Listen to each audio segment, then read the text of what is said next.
Oui, donc on va parler de la transmission dans les lieux où ça se passe, c'est-à-dire les écoles, et avec les gens qui la font, c'est-à-dire les enseignants. Et on a la chance d'avoir ici deux enseignants exceptionnels, un qui est un peu à la retraite, mais qui sait encore parler d'architecture et qui, je crois, est un maître en matière de transmission. Donc, on va l'écouter. Et on va. Alors, je voudrais que chacun présente un petit peu son idée de la transmission. C'est-à-dire, je pense qu'il y a qu'est-ce que c'est enseigner, qu'est-ce que c'est que la responsabilité de diriger une école qui a pour mission de transmettre l'architecture. Et voilà. Donc, ça me semble être donc, je vais donner la parole tout de suite à peut-être à Amina Selali qui va introduire le débat, et puis Henri Seriani et Laurent Baudouin dans l'ordre. Voilà, c'est. Merci. Bonjour à tous. Moi, je vais être très brève de façon à effectivement pouvoir lancer la discussion et peut-être procéder par l'énumération de certains points qui me paraissent intéressants à discuter, à débattre ensemble. L'architecture, c'est une discipline, à l'instar d'autres disciplines qui n'est pas enseignée au lycée. Quand les lycéens arrivent dans une école, ils sont vierges en général de toute connaissance de l'architecture, si ce n'est bon, peut-être par leur milieu social, mais l'école qui les accueille a pour objectif donc de les sensibiliser à cette discipline, ce métier, à travers une série de champs disciplinaires et surtout l'enseignement du projet. Enseignement du projet donc qui s'élabore dans les établissements selon des méthodes différentes, enfin, progressivité, intégration de la complexité dès le départ. Mais je pense que l'objectif de tous les établissements, de toutes les écoles nationales supérieures d'architecture, c'est à l'issue du premier cycle en tous les cas, que nos étudiants disposent d'un socle de connaissances communs qui leur permet déjà, enfin avant d'aborder le deuxième cycle, donc le cycle master, de savoir construire de façon ordinaire, avec l'intégration, l'implication de données sociétales. Voilà. Donc ça, c'est déjà pour moi un premier point. Vous avez évoqué tout à l'heure la fragilisation de la profession, un métier en crise. Aujourd'hui, c'est vrai que nos étudiants se posent la question de savoir s'ils vont avoir un boulot au sortir de l'école. Les agences, enfin, on a évoqué la diversification des métiers de l'architecture, maîtrise d'ouvrage, effectivement, enseignement, recherche. Mais pour beaucoup, nos étudiants, l'image qu'ils ont enfin, en entrant en école d'architecture, c'est être maître d'œuvre. Donc, comment enfin, un des rôles de l'école, des écoles d'architecture, c'est de les amener justement à trouver leur place dans un environnement qui bouge, un monde en mutation, euh, qui, j'allais dire par facilité, nous pousserait à céder à certaines injonctions. On parle de transition numérique, de transition écologique. Est-ce que, alors je lance les choses, mais est-ce que le rôle d'une école, ce n'est pas plutôt d'insister sur les invariants de la discipline, de se dire ce qu'on apprend dans une école, on ne peut pas l'apprendre ailleurs. On a des enseignants qui sont des passeurs réellement. Et le plus important, c'est d'apprendre à nos étudiants, futurs architectes, enfin en charge de la profession, à problématiser les choses, avoir un recul critique, se dire est-ce qu'il ne vaut pas mieux, plutôt que d'installer, je sais pas, des panneaux photovoltaïques sur le toit d'une installation, d'un équipement, penser son implantation comme le faisaient nos ancêtres, les prédécesseurs, enfin les grands architectes, se dire que la matérialité de la construction, enfin le bâtiment, il a une inertie, on n'a pas besoin de rajouter forcément des isolations extérieures, intérieures. Donc je pense que le rôle de l'école, enfin en tous les cas tel qu'un certain nombre conçoivent l'enseignement, c'est de se dire l'architecture, il faut qu'à un moment donné, en soi, elle continue d'exister, que les interdisciplinarités auxquelles on est soumis régulièrement, hein, vous savez tous qu'aujourd'hui nous sommes enfin nous sommes depuis un certain nombre d'années, mais notamment la loi de 2005 a consacré les écoles d'architecture dans le champ de l'enseignement supérieur et de la recherche. De fait, on appartient tous à des regroupements universitaires où on travaille avec des ingénieurs, des urbanistes. Et il faut que les architectes trouvent leur place dans ce milieu. Un architecte n'aborde pas l'urbanisme comme un urbaniste. On a peut-être les mêmes objets d'étude, mais le regard propre de l'architecte, il se construit, je pense, au sein de l'école. Donc ça, c'est un petit peu tous les éléments que l'on essaye dans nos établissements de porter. Aujourd'hui, plus que, enfin, je pense qu'une chose qui est peut-être aussi à voir, enfin, j'ai parlé d'un variant de l'architecture, mais se dire aussi que le monde évolue. Donc, c'est sûr qu'il faut sensibiliser, former nos étudiants aux problématiques contemporaines. On fait du neuf, mais aujourd'hui, beaucoup de l'activité des architectes, ça va être de transformer les lieux, enfin, réhabiliter des lieux prestigieux, certes, mais aussi des lieux ordinaires. Donc, former nos étudiants à ces nouvelles pratiques architecturales, c'est un des objectifs. Se dire que dans le monde s'urbanise de façon enfin, intense, hein, on va être 3 milliards d'urbains, on est 3 milliards d'urbains. L'architecture ailleurs se passe aussi sans architecte, mais les architectes ont un rôle à jouer, je pense. Donc, c'est aussi un des champs qu'il faut pouvoir explorer dans une école d'architecture. Donc voilà, enfin, s'ouvrir à des problématiques autres aujourd'hui qui doivent se diffuser dans les établissements. Et puis peut-être très rapidement considérer que l'école, ce sont 5 ans d'études. Bon, je n'évoquerai pas la situation de l'habilitation à exercer la maîtrise d'œuvre, mais l'école, elle peut aussi avoir à jouer un rôle après le diplôme, notamment comme lieu naturel vers lequel se retourneraient les architectes pour continuer de se former tout au long de la vie. Donc ça, je pense que c'est important. Et je disais au départ qu'on parle de diversification des métiers, mais pour beaucoup, nos étudiants donc aspirent à la maîtrise d'œuvre et aujourd'hui s'installer, c'est difficile. C'est pour beaucoup une épreuve. Donc peut-être que les écoles devrait aussi là apporter un soutien. Je ne sais pas lequel, enfin je ne sais pas forcément lequel. Enfin il y a des choses à inventer, mais que l'école ne s'arrête pas au DEA, donc le diplôme d'état d'architecte, mais continue d'accompagner les architectes tout au long de la vie. Voilà, c'est quelques éléments de départ.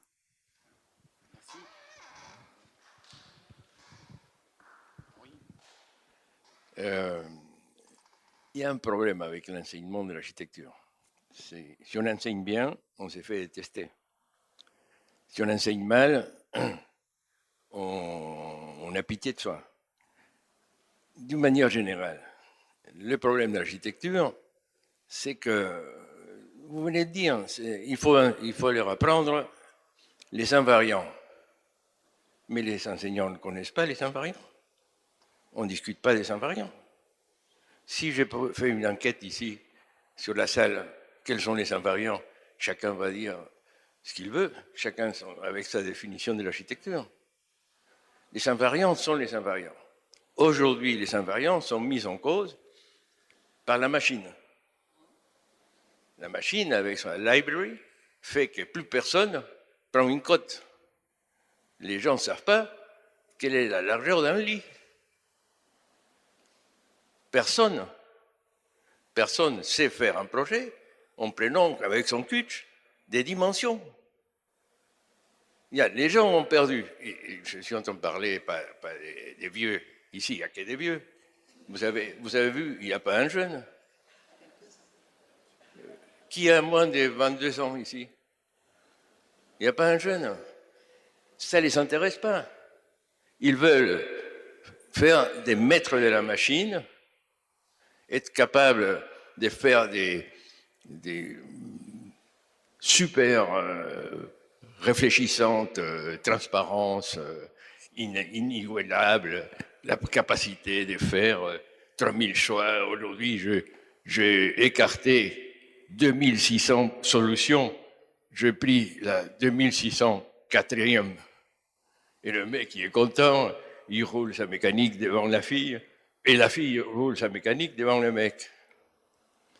Donc, si l'architecture est devenue, comme les mots anglais est plus dur, donc je vais le dire en anglais, playful, joueuse, les gens jouent avec la petite machine.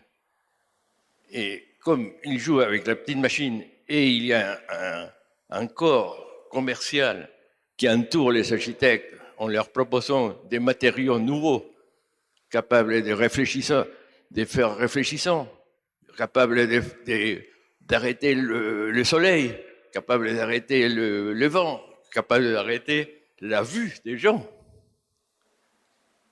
On se retrouve avec des logements, à Paris surtout, avec des matériaux d'hangar. Donc déjà, on veut que les gens ressemblent aux bagnoles. Comme les bagnoles ressemblent aux tanks, elles ne ressemblent plus aux bagnoles. Plus personne a le plaisir de voir une belle voiture, sauf si c'est une Ferrari. Merde alors, qui peut avoir une Ferrari?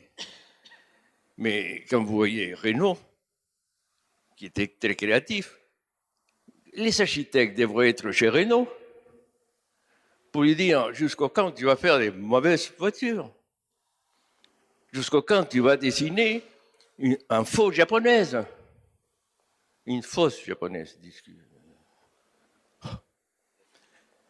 Je pense, vous ne vous rendez pas compte, tout a commencé quand les anglo-saxons ont gagné la bataille de l'enseignement de l'architecture. Comme leur objectif, c'était de taper sur les Français, qui pendant 300 ans, et l'académisme avait dominé le monde,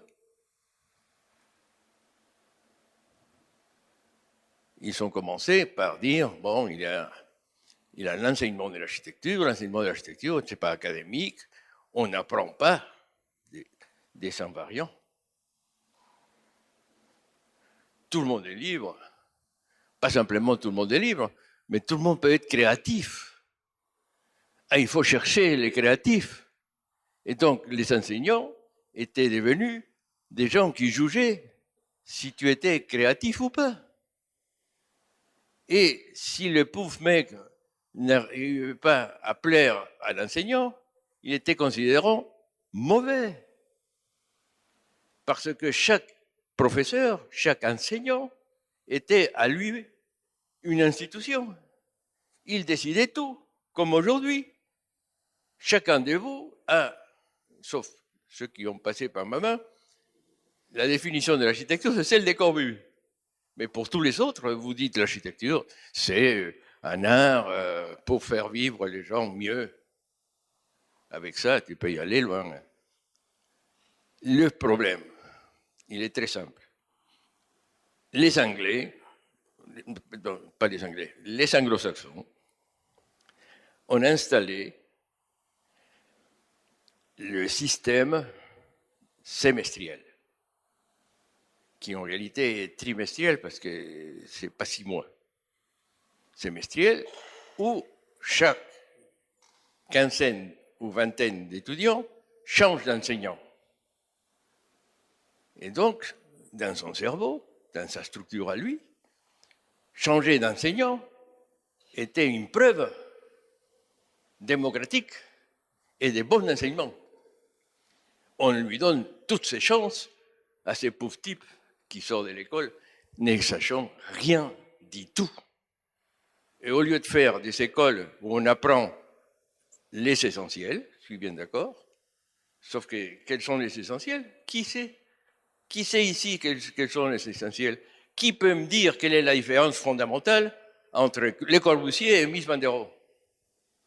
Parce que si vous ne connaissez pas ça, de quoi parle-t-on? Évidemment, la machine, elle, non, dit Corbusier, qui? Mies van der Rohe, qui? Ah, ça a été. Leur temps est passé. Moi-même, j'ai été crucifié dernièrement, plusieurs fois, parce que quand c'est une fois, on dit c'est un petit con, mais quand c'est plusieurs fois, on dit bon, c'est une tendance. Et on me dit Siriani, grand architecte du XXe siècle, de la fin du XXe siècle.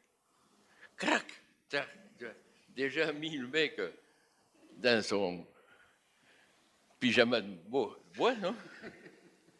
Et une période très précise qui est la fin du XXe siècle.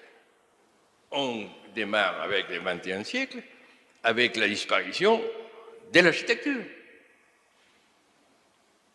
Parce qu'elle a disparu, que certains artistes, dont 2 vont passer après moi, arrivent à émerger comme architectes, ça ne veut pas dire que la 9/10 de ce qui reste soit reconnu comme architecte, même par leur famille.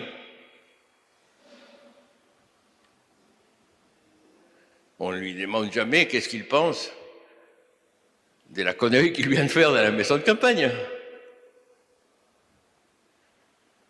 Et le pauvre type, quand il a à faire quelque chose en province, là, il faut qu'il fasse du cocorico complet pour qu'on le détecte. Avant, c'était dans une revue, maintenant, c'est dans des blogs, non? Et là, dans les blogs, par exemple, où pendant un certain temps, je suivais Plateforme, je ne sais pas si vous le connaissez, en anglais, ça s'appelle autre chose, Archidaily. Et là, on voit, quand il y a un projet qui sort identifiable, il est portugais. Il est tout blanc, le ciel était bleu, et les pièces sont tout petites. Donc on dit les Portugais sont petits. Quand il y a un projet qu'on identifie, s'il a l'air d'être graphique, c'est hollandais. Et quand c'est graphique sans être graphique, c'est français. Parce que la France, fière comme elle est, non? Vous ne lisez pas le Parisien, moi oui.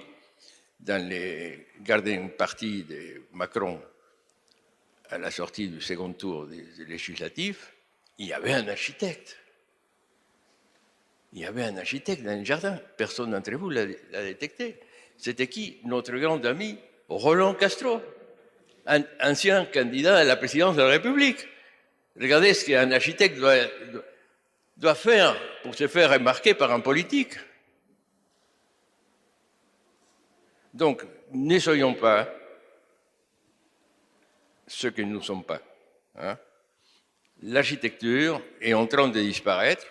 Elle ne disparaît pas parce que les architectes, on se tient entre nous. Nous, les architectes, on se protège entre nous, jusqu'à un certain moment. Ça, c'est pendant qu'on est invisible.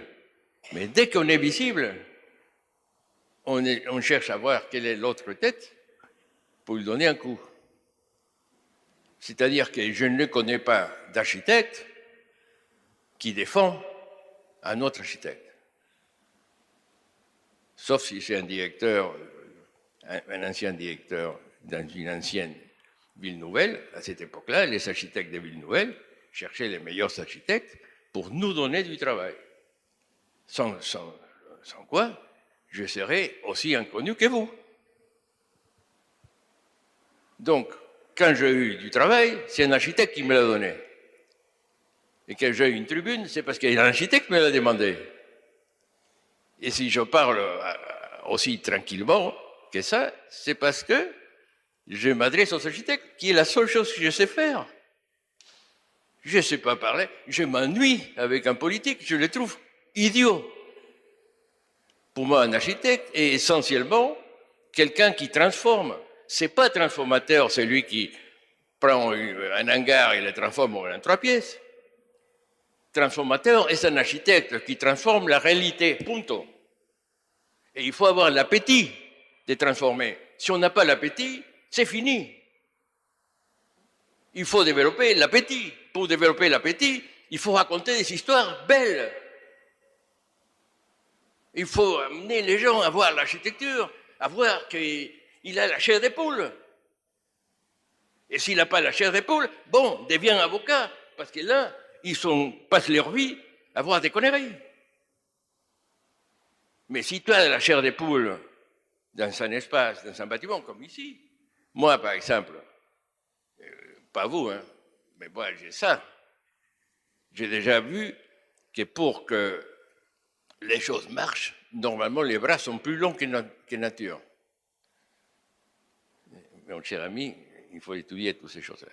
Et ils sont plus longs. Pourquoi? Parce que ce qui est important, c'est le geste, pas l'anatomie. Ici, c'est pas l'école de médecine. Vous avez tous compris. Pour que le bras soit le bras, il faut qu'il accomplisse exactement ce qu'il est en train d'accomplir, c'est-à-dire la couronne. Ces bras-là sont 10 fois plus longs que les jambes.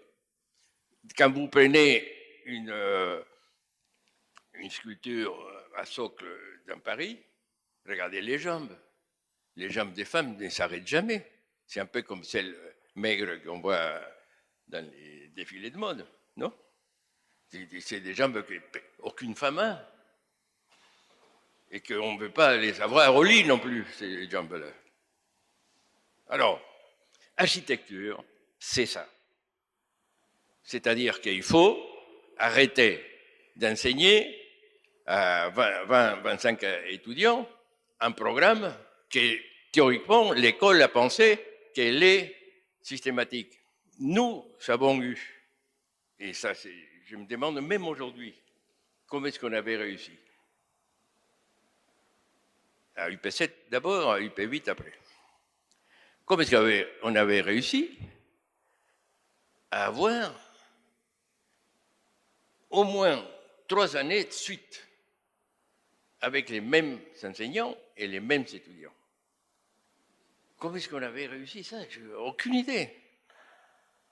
Aucune idée, parce que je me rappelle encore quand la gauche est arrivée au pouvoir, nos amis étaient au ministère, on est allé voir nos amis, je ne dirai pas les noms, certains sont déjà morts. Oui, les architectes meurent, les mauvais.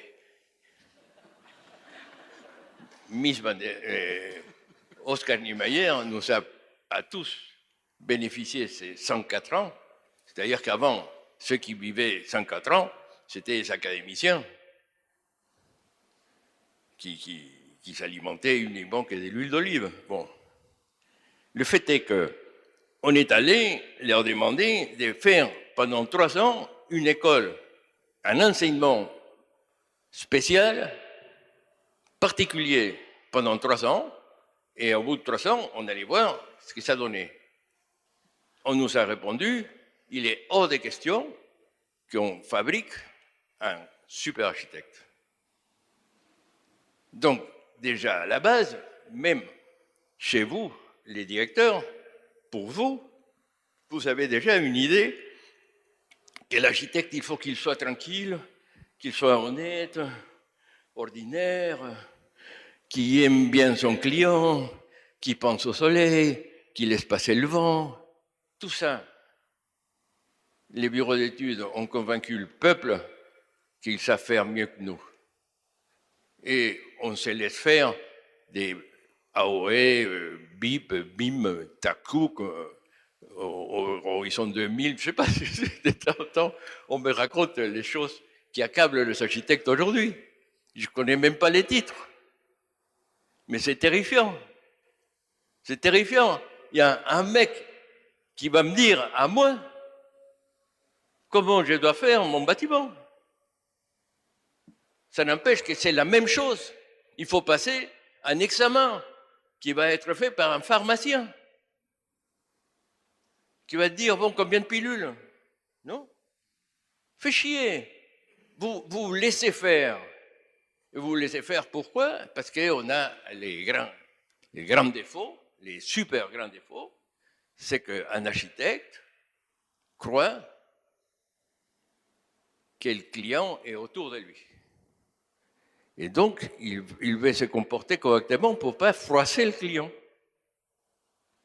Pour pas qu'il croie, les clients, qu'il va faire un monument à sa gloire et pas la maison du client. C'est une stupidité que les architectes ont absolument réussi à faire passer partout. La France, qui a peut-être pas beaucoup d'architectes, peut-être bien, mais la France, c'est le pays moderne qui a les moins des maisons individuelles, faites par un architecte. La France, à ce niveau-là, est vacante. Qu'est-ce que ça indique? Ça indique que les Français ne veulent pas se faire une maison par un architecte.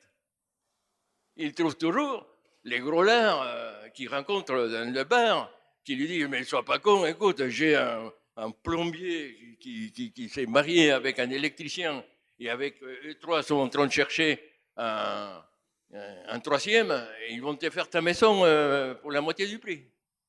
Ou pas. De toute façon, les architectes, ils ne connaissent pas la région. Ils ne connaissent pas la région, ils ne se promènent pas.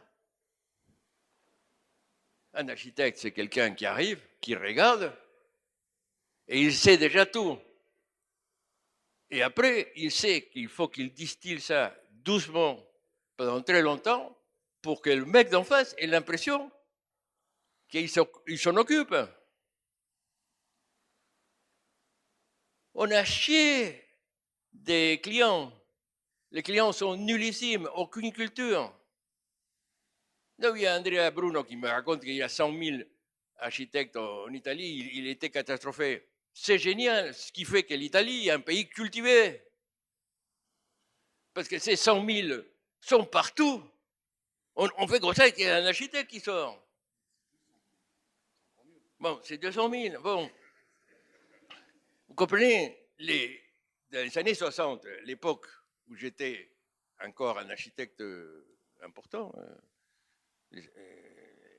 la seconde moitié non, voilà, non, dans les années 60, je discutais avec mes amis de l'époque, les grands vieux, non, Aimonino, Gregotti, les grands vieux. Gregotti vient d'avoir une exposition à Beaubourg, il n'y avait personne. C'était humiliant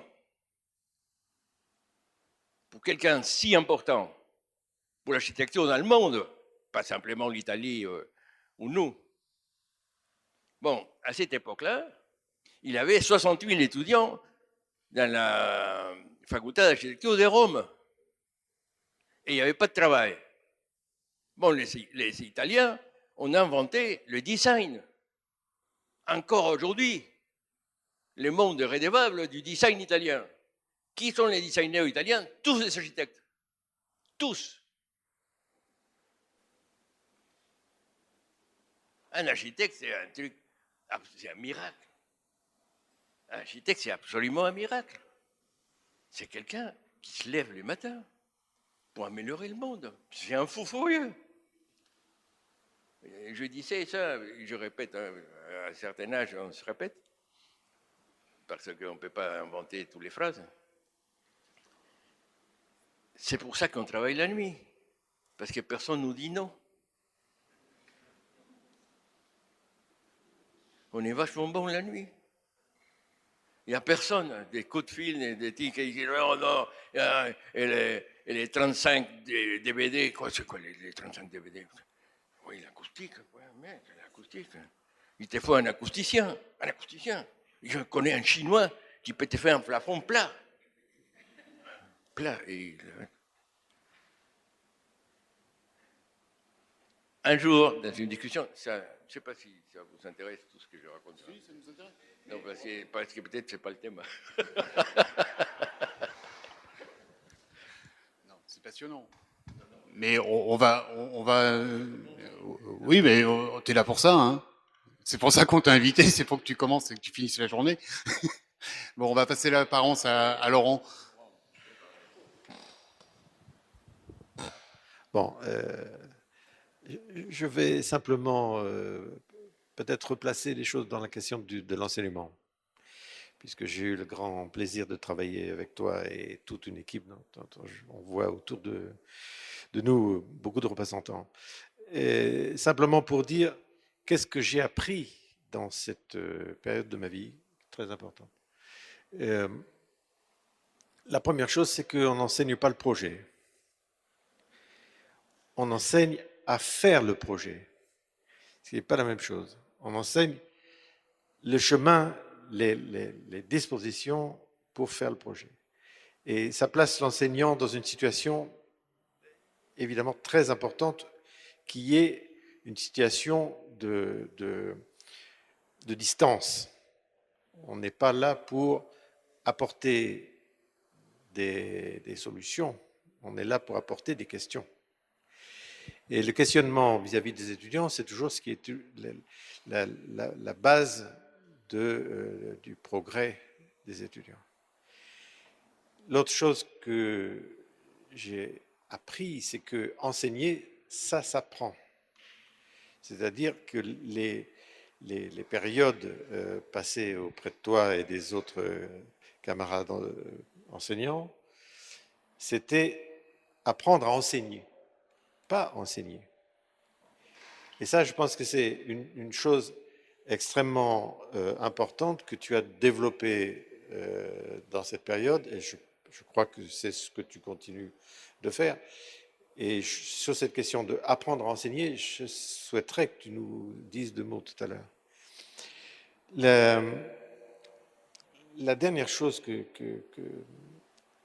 fondamentale que j'ai découvert en travaillant à tes côtés, c'est que jamais les étudiants sont considérés comme mauvais. Les étudiants étaient toujours soutenus, et plus ils étaient mauvais, soi-disant, plus ils étaient soutenus,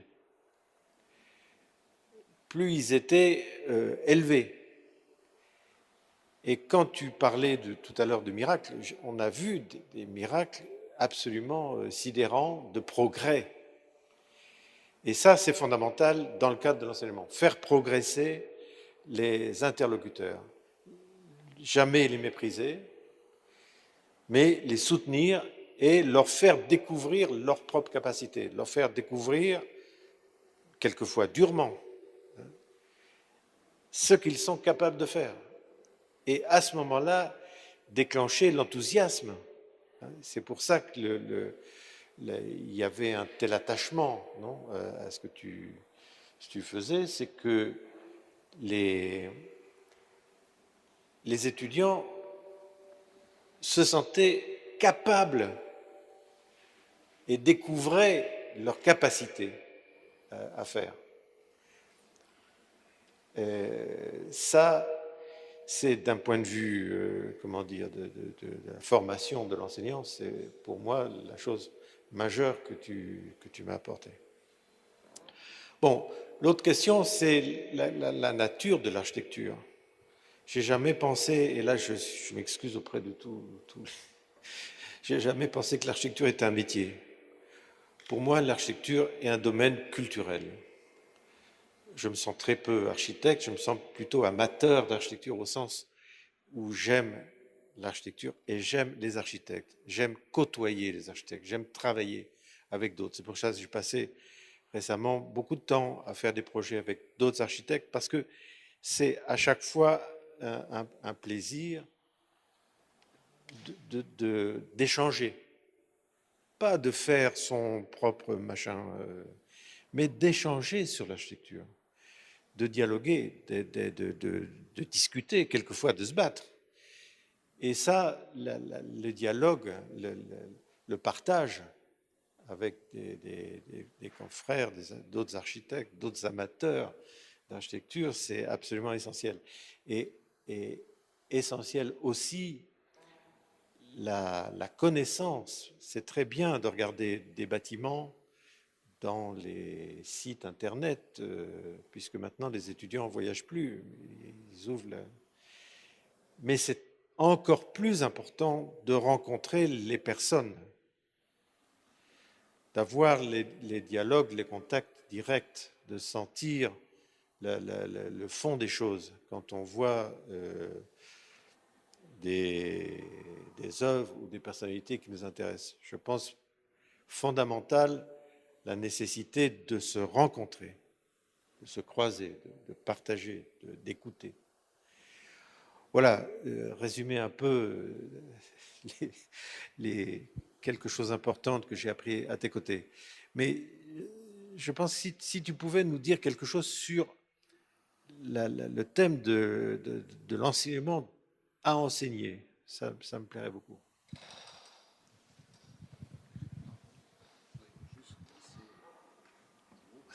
Non, si on peut sortir 2-3 mots de ce qui a été dit là, ce qui est important, c'est enthousiasme, générosité, échange. L'enseignement, c'est un échange. Et c'est ce que tu dis que tu as appris avec Seriani, moi aussi j'ai appris à échanger. C'est le premier truc qu'on a. Il nous a donné beaucoup, mais on lui a donné aussi. Et cet échange-là, il nous a nourris tous, quoi. Il nous nourrit depuis 40 ans, quoi. Et donc ça, c'est très important. Et je pense que les écoles mettent en place des systèmes. Alors, quand Kike parle de 3 ans d'études, c'est vraiment fondamental d'avoir un enseignement suivi avec des gens qui te transmettent réellement quelque chose. Parce que c'est pas en 3 projets en 6 mois ou enfin 6 mois réels d'architecture que tu as compris ce qui se passait. Tu mets quelquefois 10 ans de ta vie à comprendre ce que tu as appris pendant 3 ans. Donc moi il me semble que cette continuité-là, elle est importante à mettre en place. Parce que la transmission, c'est pas qu'un passage, ça implique de la durée. Et que cette durée, elle nous tient. Hein. Je connais là-bas qui disent ouais, chaque fois que je commence un projet, je me demande ce que Seriani va en penser. Même s'ils le voient jamais. Et ils sont terrorisés.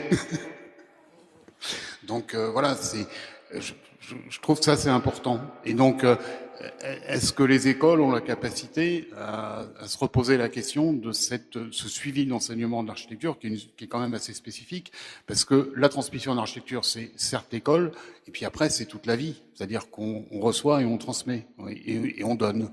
Et ça, c'est cet échange perpétuel qui fait la richesse de notre métier. Voilà.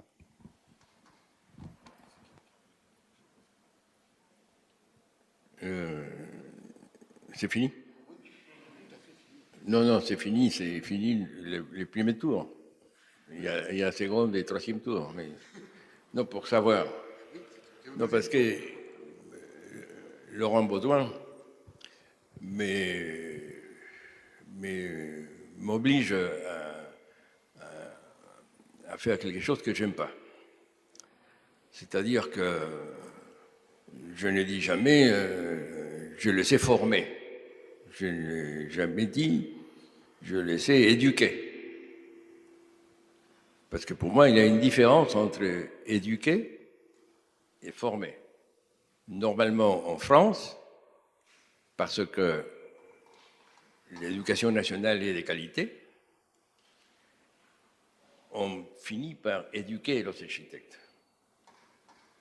C'est des écoles, les architectes sortent éduqués. C'est-à-dire, ils peuvent lire un livre de philosophie et comprendre quelque chose. C'est pour moi le critère fondamental. Si on est capable de tenir 1 heure avec Spinoza, c'est déjà pas mal. Former, c'est pas pareil. Former, il faut avoir en tête qu'on va faire un architecte.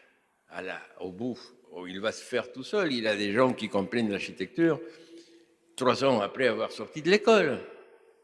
Chacun a son rythme, ça on le sait.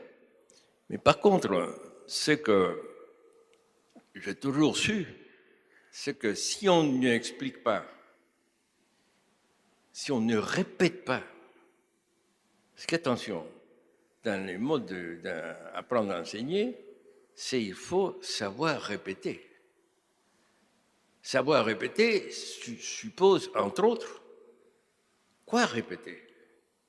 Et si on ne sait pas quoi répéter, donc on dit toujours une chose différente, en se croyant très ouvert. Ces enseignants qui disent « j'ouvre des fenêtres », etc., je trouve ça atroce. On n'ouvre aucune fenêtre. On explique ce que c'est une fenêtre. Et après, on verra si on l'ouvre ou pas. Il s'avère qu'il y a des choses qu'il faut qu'un enseignant sache. C'est-à-dire qu'on peut faire un projet en ayant au départ une image ou en ayant au départ un programme. Quand on a au départ un programme, on tricote avec les éléments du programme et on va arriver à la fin à quelque chose. C'est ce qu'on appelait avoir une image à la fin.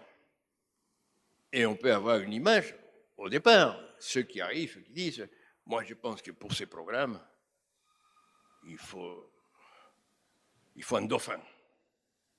Il faut que ça soit un dauphin. » Et le mec, il va passer les temps qu'il faut pour que son bâtiment ressemble à un dauphin. Il s'avère que ces deux méthodes sont les deux uniques méthodes et qu'entre ces deux grandes méthodes, il y a tout le monde. Si un enseignant n'a jamais su qu'il y a des méthodes de fabriquer, si en plus on lui a déjà expliqué que Corbu, c'est fini, jusqu'au camp Corbu, tandis que maintenant, la corbusienne en chef, Anne Hidalgo, met des toits terrasses vertes partout.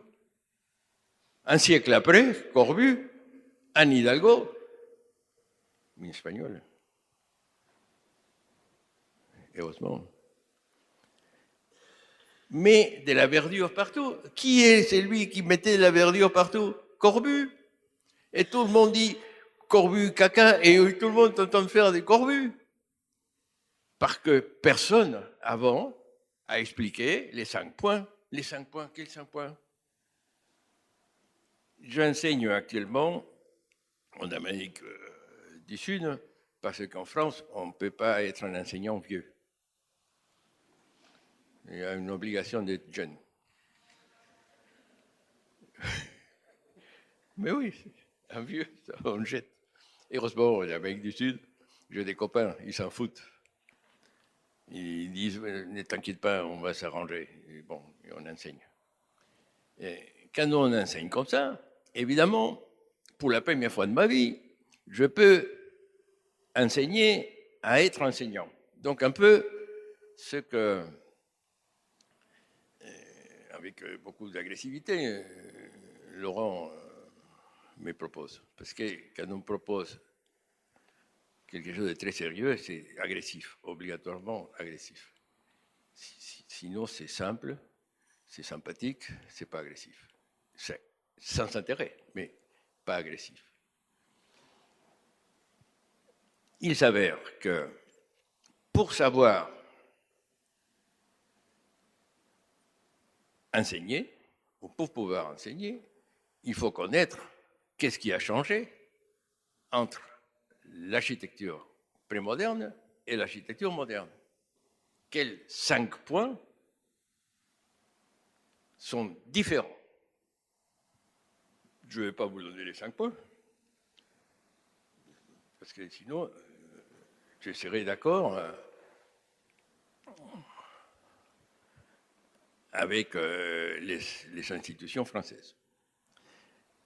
Il s'avère que ces 5 points permettent de savoir un étudiant qui après va devenir enseignant, parce qu'au fond, c'est comme la psychanalyse, on ne peut pas psychanalyser que si soi-même on a été psychanalysé. C'est pour l'enseignement de l'architecture, c'est pareil. Si tu n'as pas eu un maître, tu ne pourras jamais être un. Si tu n'as pas eu un maître, tu ne peux pas enseigner. Parce que la première chose que tu fais, c'est copier ton maître. C'est ce qui te permet de commencer. Sans ce début, tu n'enseignes pas. Tu fais un simili de ton agence, et après, comme ça marche, parce qu'il y a le miracle architectural, c'est que tu peux, un vendredi, dire à n'importe quel groupe des 15 étudiants, je veux une maison au 200e pour lundi, et lundi, tu as les 15 maisons devant toi. Des bonnes et mauvaises, c'est pas important. Mais ça, c'est l'archi.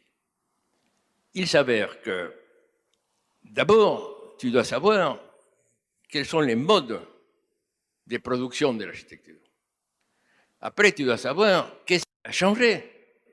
Parce que quand les gens disent « Non, mais maintenant, les modernes, c'est fini. Maintenant, c'est le paramétrique. » Les quoi? Les paramétriques.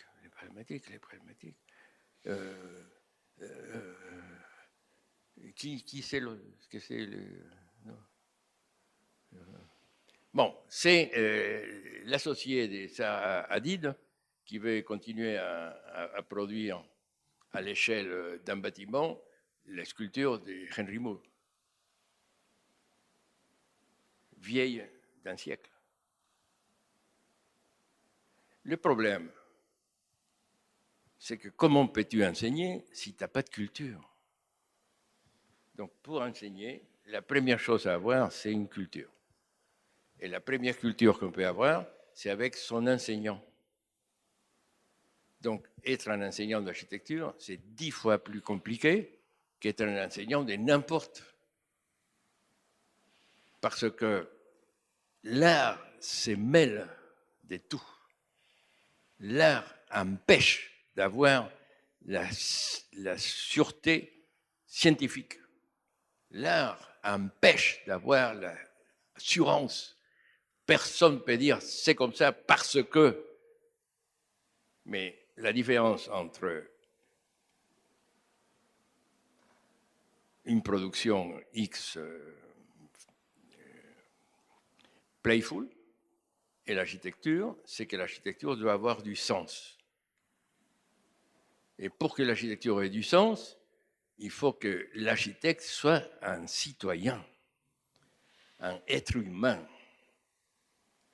Sinon, il ne peut pas donner du sens. Et donc, c'est pour former un architecte, enseignant, il faut lui apprendre les choses qu'il doit savoir, sans lesquelles il ne peut pas parler, il ne peut pas faire répéter. Parce que vous devez le savoir, un architecte est quelqu'un de très inquiet, qui n'a aucune capacité d'écoute. Si tu ne répètes pas 3 fois, il oublie. Et la prochaine fois qu'il arrive, tu répètes à nouveau 3 fois. Et il arrive un moment où ça rentre. Et ça, on n'oublie pas. C'est que tous ces vieux qui sont ici, avec beaucoup de chaleur, se rappellent de moi, c'est parce que parmi les 1000 choses que j'ai répétées, il y en a celles qui l'ont touché réellement et qui vivent encore en eux. Et ça, c'est que de l'architecture. Ces choses-là, fondamentales pour un architecte, ne peuvent être que l'architecture.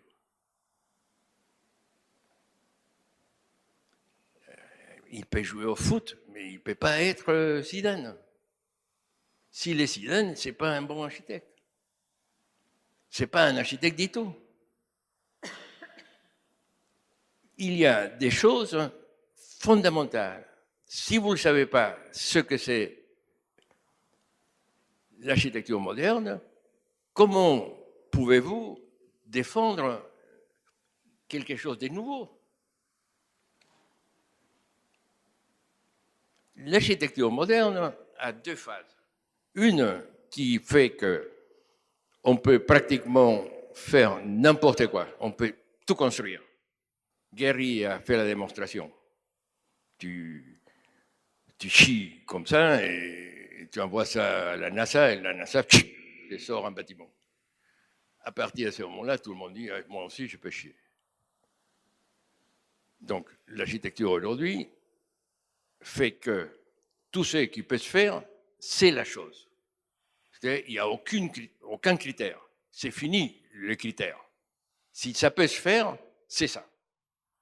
C'est ça la nouvelle architecture. Si ça se fait, si ça ressemble de plus en plus à des insectes ou des matières organiques, si les voitures ressemblent de plus en plus aux objets de guerre, on n'y peut rien. C'est-à-dire l'essence est partie de la chose. La chose aujourd'hui n'a absolument aucun besoin de fonctionner, aucun besoin d'apparaître, d'avoir du sens. C'est-à-dire qu'aujourd'hui, vous pouvez vous trouver devant un bâtiment en forme de ballon de football et vous rentrez et vous êtes aperçu que c'est une église. C'est absolument possible. Et donc, il faut savoir que d'un côté, il avait une grande liberté, spatiale surtout, et structurelle par la suite avec l'invention du béton, pour créer une nouvelle architecture. Il avait de quoi. Et en plus, il était appuyé par les grands récits. Les grands récits. Aujourd'hui, les grands récits n'existent plus. C'est-à-dire, même les gens ont honte de parler du grand récit. Ils ont l'impression d'être ringards. Aujourd'hui, les mouvements politiques autour du grand récit ont disparu.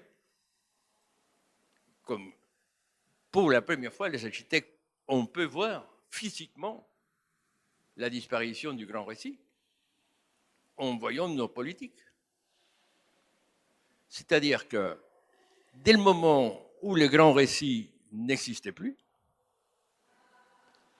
le fait qu'on peut innover disparaît aussi. C'est-à-dire que l'architecte innovant est un concept qui n'existe plus, qui n'a aucune valeur, qui ne peut pas être qualifié. C'est-à-dire que le problème que nous avons, et ces entretiens me semblent super sympas, mais c'est si les architectes, on ne prend pas en main ça, aucune chance. Aucune chance. Mais pour prendre ça en main, il faut, je ne dirais pas de modestie parce que je ne suis pas modeste, donc je ne peux pas vous le demander, quelque chose que je n'ai pas. Mais il faut être sincère. Il faut être droit. Il faut avoir une opinion. Il faut penser. Il faut passer sa vie à penser et à demander pardon parce qu'on n'a pas écouté ce que les gens disent, parce qu'on est en train de penser. Et donc avoir les poches pleines des pardons, d'excusez-moi, j'ai pas entendu. Tu t'appelles comment? Parce qu'un architecte doit penser tout le temps. Un architecte doit prévoir. Il est préoccupé par le monde. Il prévoit. Et quand ça marche, on dit qu'il anticipe. Mais cet architecte-là, je me demande s'il existe encore. Ou s'il peut exister, ou si ce monde robotique l'a déjà écrasé. Merci. Je vais passer la parole à Lina.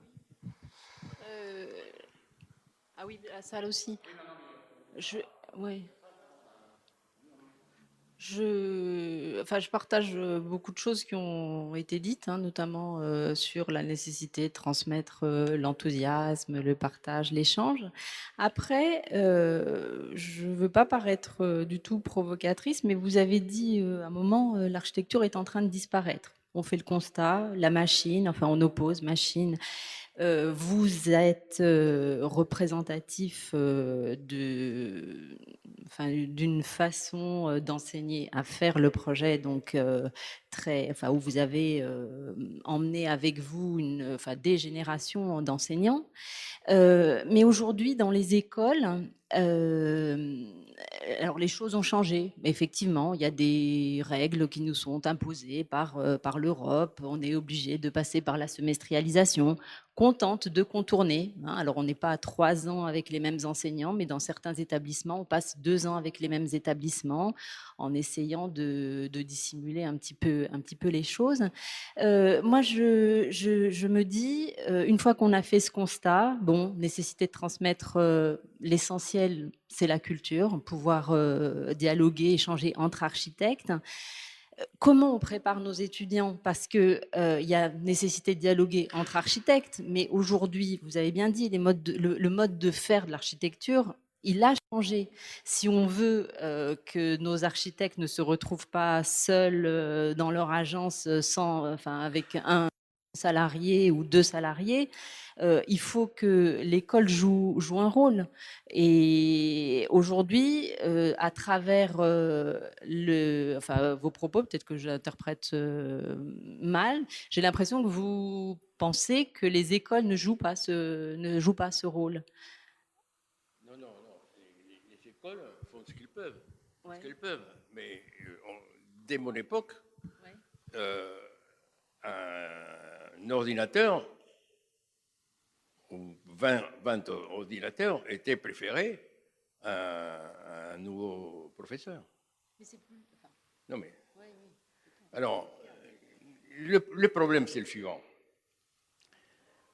L'école d'architecture n'est pas le lieu où l'on forme les professionnels de l'architecture.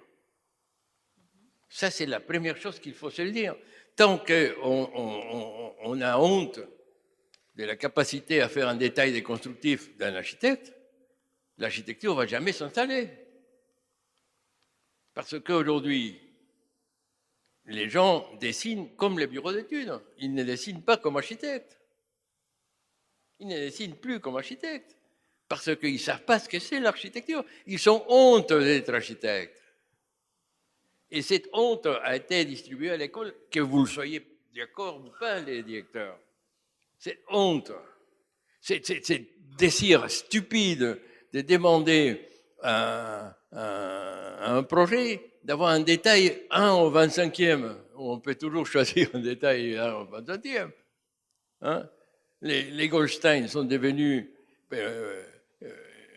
comment peut-on dire là, l'admiration de leurs collègues parce qu'ils avaient fait un projet où on voyait que des tuyaux avant Beaubourg.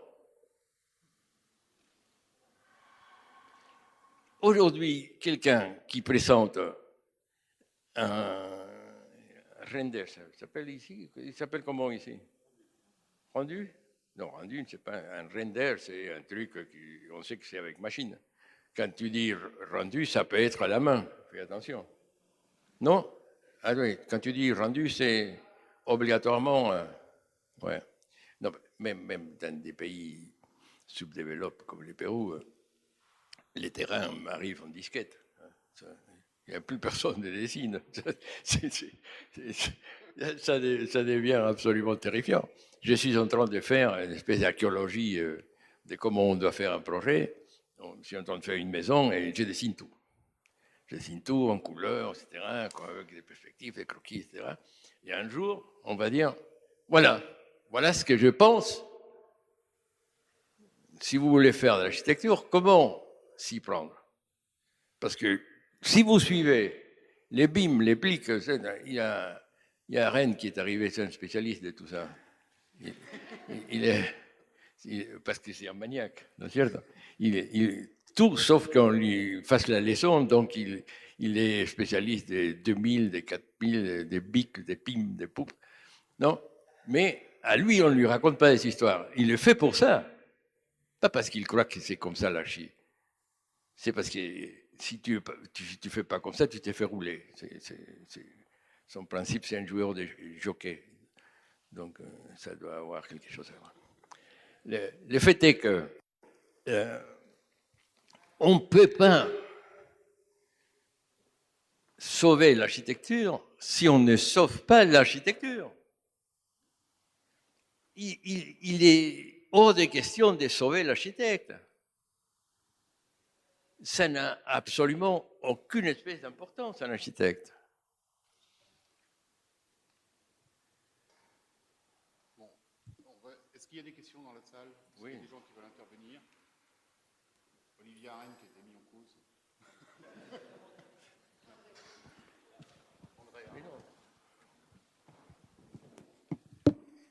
Andrea Bruno. Merci, je suis très heureux d'être ici avec des amis depuis longtemps. Écoutez avec une grande attention la radiographie qui mon ami Siriani l'a fait de enseignement de l'architecture. L'enseignement de l'architecture, c'est parfait. Et quand je vois ici que les architectes français sont en crise, je voudrais dire que ce n'est pas les architectes français, ce sont les architectes en soi qui sont en crise. Et c'est pourquoi, ce n'est pas la faute des architectes, c'est le fait qu'il n'existe plus un prince, une roi qui fait des commandes qui soient à l'auteur de l'architecture qui depuis toujours était modifiée, changée à travers l'ambition des rois et des princes et qui il a conduit aujourd'hui qu'il n'y a plus de prince. Le prince démocratique d'aujourd'hui, ils ont un niveau tellement différent de ce qui était à l'époque l'idée de faire des grandes architectures. Il n'y a personne qui ne pense plus à l'éternité. Les choses sont faites toujours et on arrive toujours à des compromis. Et ça, c'est la chose vraiment qui est la plus grave pour moi. Je crois qu'il faudra avoir des écoles pour ceux qui ont la responsabilité de faire les commandes d'architecture. Et je crois que les architectes ils sont prêts à devenir des conseillers de prince. Moi, je vois dans ma tête la figure professionnelle de l'architecte comme un conseiller de ceux qui prennent les grandes décisions d'architecture. Et j'aime parler d'une expérience personnelle. Peut-être c'est pas élégante, mais pour moi, c'était vraiment une chose que je veux bien transmettre. Et c'est la grande expérience que j'ai eue quand j'ai gagné en 1990 le concours de Nîmes pour l'université de Fort-Vauban. Moi, j'avais justement terminé les travaux de Rivoli et j'ai participé à ce concours en France parce qu'en Italie, il n'existait pas de concours pratiquement.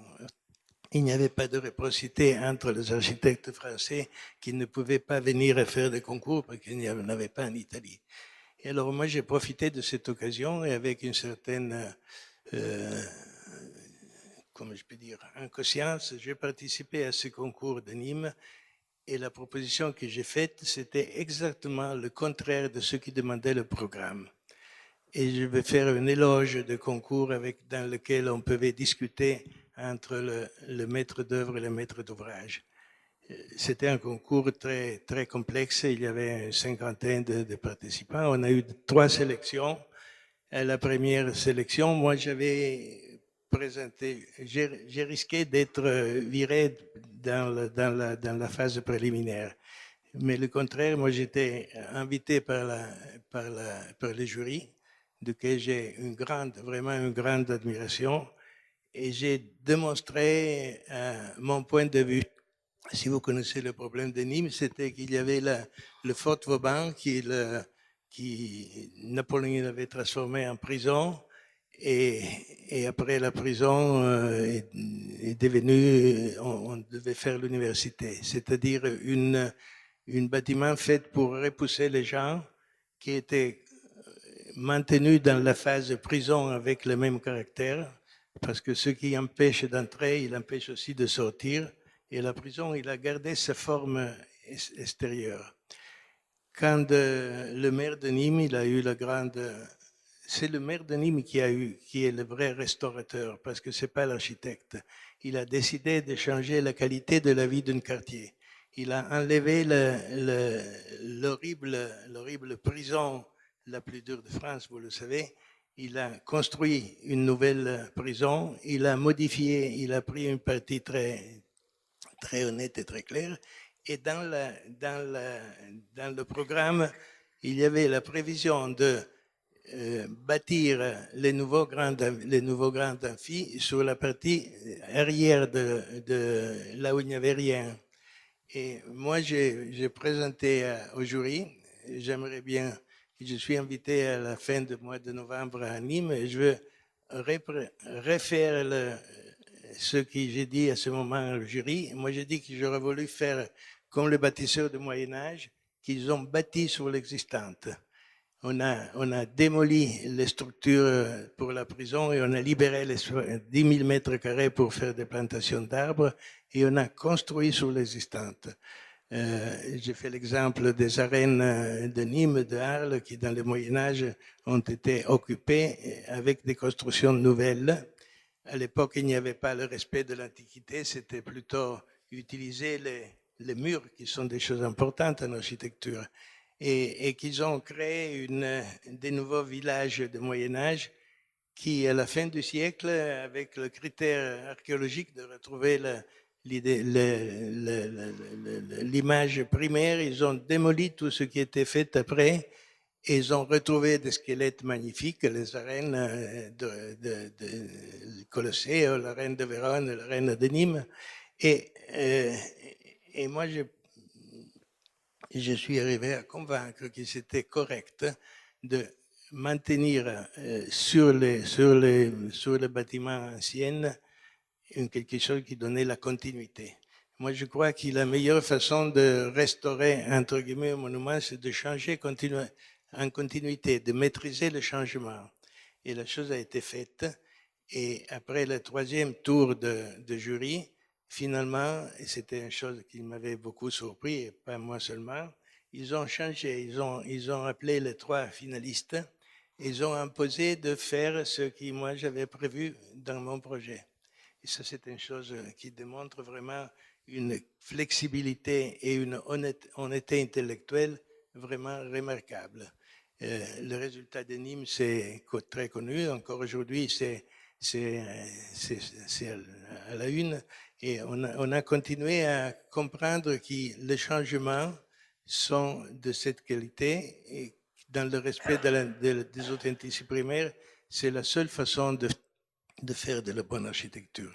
Mais encore plus, après je termine, un autre résultat qui m'a beaucoup touché, dans un certain sens, moi je suis devenu d'une façon automatique moi-même un monument historique parce que à Lichtenberg, le travail que j'avais fait, qui était à l'époque aussi un concours fait en contraste avec l'architecte des monuments historiques, a été nommé dans la liste de patrimoine du XXe siècle comme un monument historique. Alors ça, c'est un peu un point final pour un architecte parce que moi, j'ai toujours eu plutôt la volonté d'être... J'ai travaillé beaucoup dans les monuments comme Bamiyan, le minaret de Jam, le Bouddha, et j'étais très prise dans le fait de la sauvegarde de la mémoire et du respect de l'authenticité. Et le changement, le projet, tu disais avant qu'il n'y a plus de possibilité de faire de l'architecture nouvelle. La façon de faire de l'architecture, c'est de bâtir sur le bâti.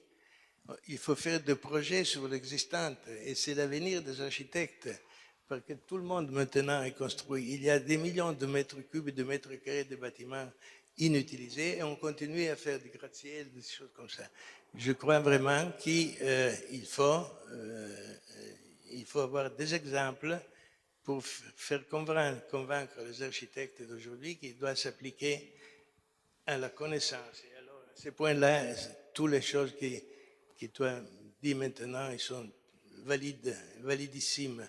Il n'y a pas ni ordinateur ni rien. L'architecte, il doit marcher dans le monde, il doit regarder, il doit voir, il doit mesurer et il doit faire des propositions d'authenticité nouvelles. On peut continuer ce discours à l'infini, mais je pense que s'il y aura l'espace. Merci. Merci. J'appuie là ? Oui. Moi, je voudrais juste apporter un petit témoignage. Je suis d'abord très émue d'être ici. J'ai effectivement eu la chance de suivre l'enseignement au début de Henri Siriani. Et je voudrais revenir un tout petit peu sur ce que vous appeliez les invariants, parce que effectivement, c'est le point clé où les choses se passent. Ce qui me semble être les invariants, c'est apprendre à voir l'espace, comment on va concevoir cette chose que personne sait finalement le dire, c'est quoi cet espace. Et il me semble que c'est ça qui différencie l'architecte de l'ingénieur.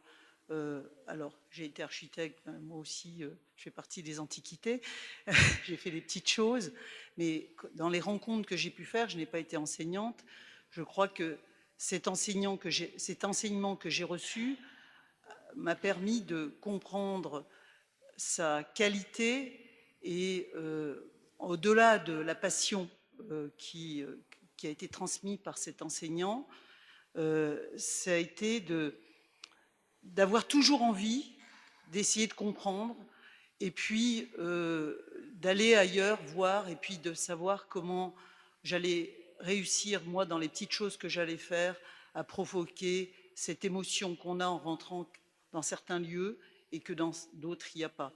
Et je reprends ce que vous disiez, avoir de la culture, effectivement, aller ailleurs, regarder, aussi tenir bon par rapport aux ingénieurs sur ce qu'on...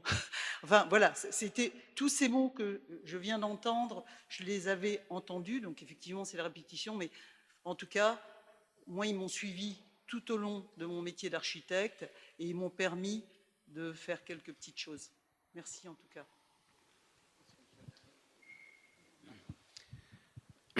Christian Labbé.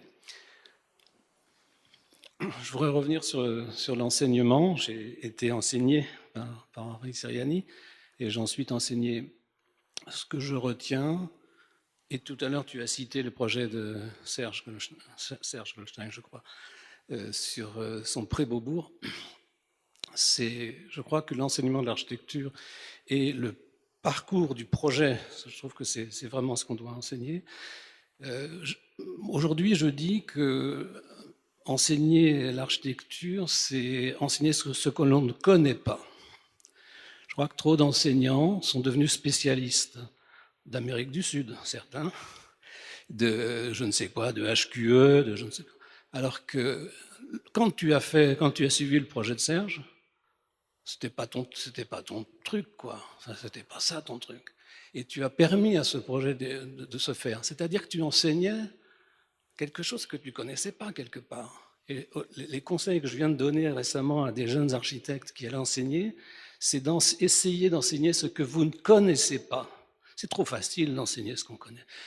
La surprise, cette surprise. Et quand tu as un étudiant qui te fait un truc et tu es baba, tu te dis putain, comment il a fait ce truc-là? C'est ça la grande satisfaction de l'enseignement.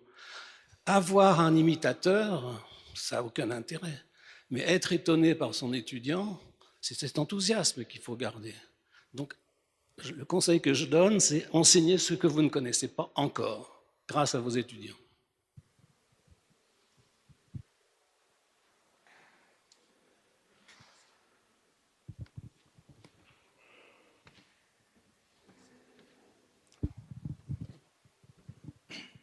Moi, je voudrais juste donner un petit exemple qui ne contredit pas, mais qui affirme ou qui confirme. J'ai rencontré récemment en Chine une délégation de cette école ici, dans une école d'architecture qui ne s'appelle pas école d'architecture, qui s'appelle école d'art, qui est à Hangzhou, et où je pense qu'il y a ce que Henri Siriani présentait comme préparation à l'enseignement de l'architecture ou enseignement de l'architecture. Donc le monde n'est pas aussi noir que ça. Je trouve qu'il y a un peu d'espoir à voir de ce côté-là de la planète.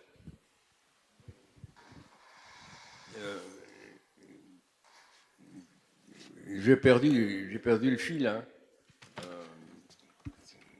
Moi, je ne pense pas qu'il y ait le monde noir. Hein. Non, moi, je suis un optimiste forcené. si je n'ai pas ça, je peux pas, je me lève pas, je ne sors pas du lit. Je ne suis pas un râleur, un vieux tétard. Non. Moi, je suis toujours enthousiaste, etc. En plus, je suis très touché chaque fois qu'un ancien, ce qu'on appelle un ancien, qui est un terme un peu, explique ce qu'il a appris de moi, je ne me retrouve pas.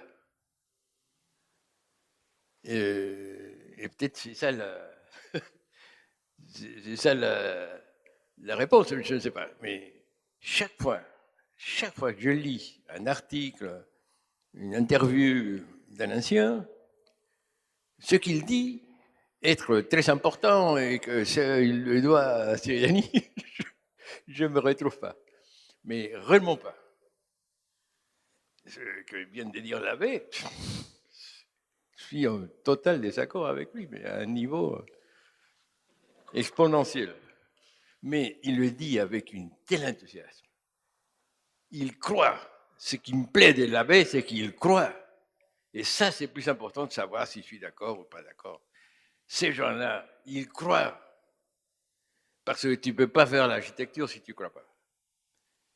Si tu ne crois pas, tu ne peux pas faire. Tu n'as personne pour toi. Tout, aujourd'hui, est devenu possible si c'est scientifiquement démontré. Et là, on ne peut pas s'expliquer. Pourtant, l'architecture, si tu ne sais pas l'expliquer, n'en fais pas. L'architecture doit être expliquée. C'est la différence. Mais pour expliquer, il faut que tu saches. Il faut savoir. Pour expliquer, très simplement, il faut passer des années. Pour trouver... Je fais une petite discrétion et rendre hommage quand même à Corbu parce que le mec est hors planète. Bon. Chaque fois que je me sens déjà vachement bien, je ouvre un des 8 volumes et je vois la différence. D'accord? Je vois ce que je lui dois, parce que je connais les 8 volumes par cœur. Ça n'empêche que j'ai toujours plaisir à les voir. Tandis que tous les autres livres d'architecture que j'ai, et surtout les derniers demi-siècles des livres qui sont sortis, ne m'intéressent plus. Il n'y a rien à apprendre, il n'y a rien à comprendre. Je me suis aperçu, sur le tard, vous voyez bien, je suis quand même assez âgé, que la différence entre Corbu et le reste du monde, c'est qu'il a fait de chaque projet un modèle. Il a travaillé comme un modèle. C'est-à-dire que ce n'était pas la réponse à un programme dans cet endroit, etc. Ce n'était pas ça. Ça, c'était aussi. Mais le projet était un modèle. Et ça, si vous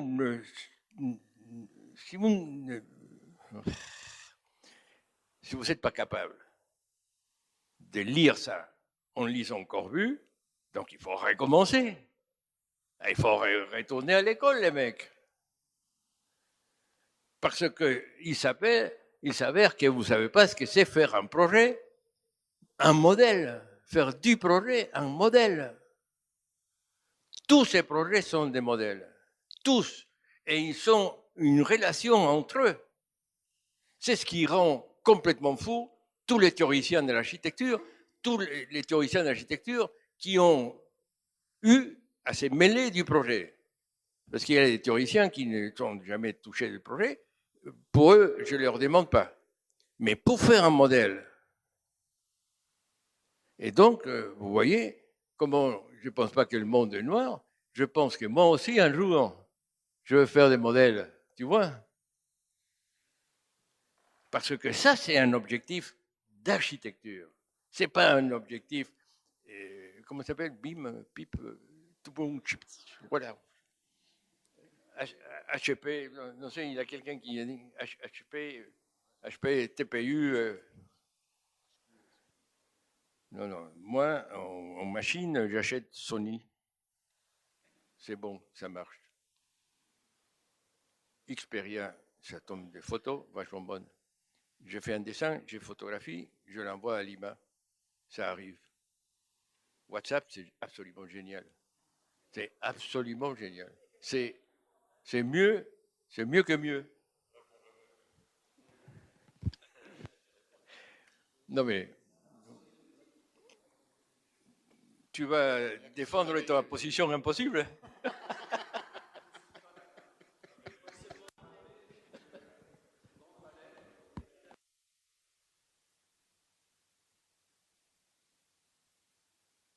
Rappelez quand même qu'au Grand Palais, tu n'as jamais, en 6 ans d'études, jamais cité Corbu.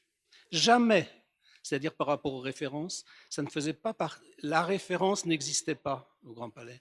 Il n'y avait jamais de référence d'autres architectes, ni Miss, ni Corbu.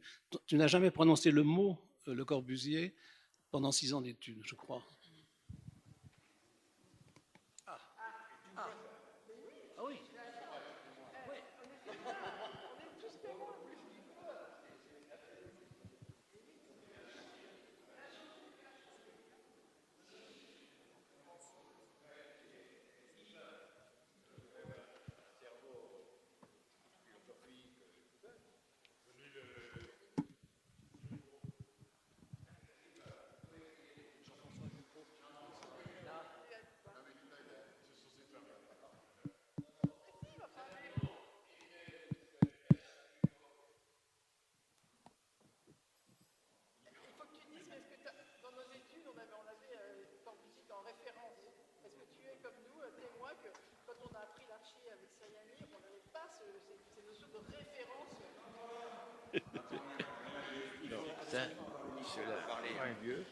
Ce sont des étudiants.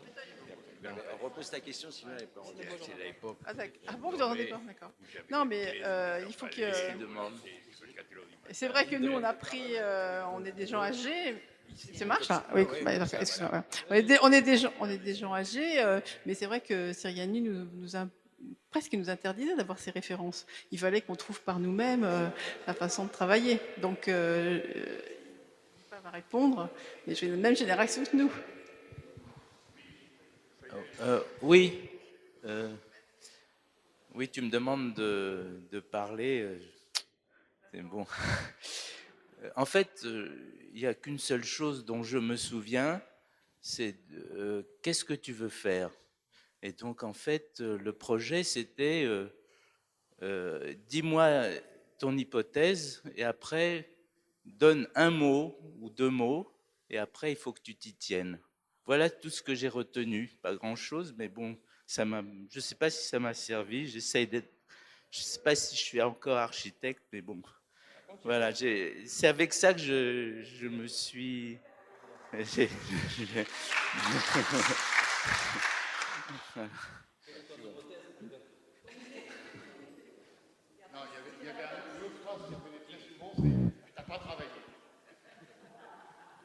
Oui, je crois que aussi ce que tu m'avais interdit de parler, mais je vais quand même dire quelque chose.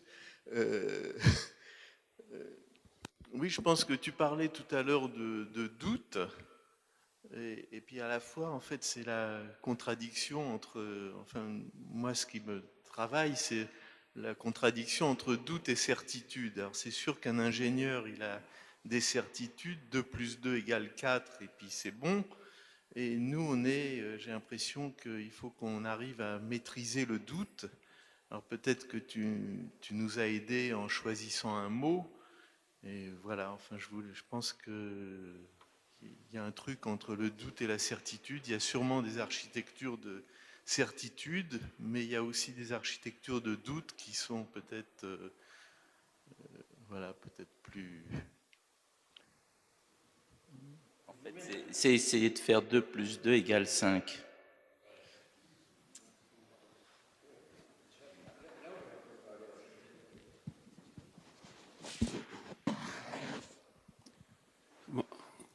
Je voulais rebondir sur une chose qui a été dite au début, que l'architecture n'était pas enseignée en fait avant de rentrer en école d'architecture.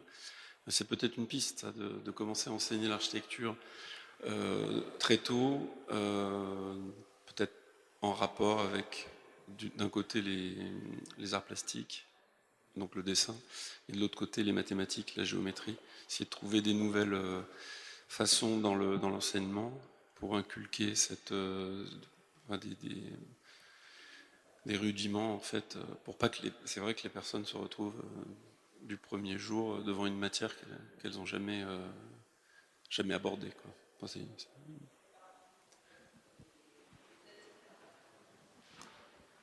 Oui, effectivement. Enfin, et le paradoxe, c'est qu'en fait, tout est architecture. Enfin, autour de nous.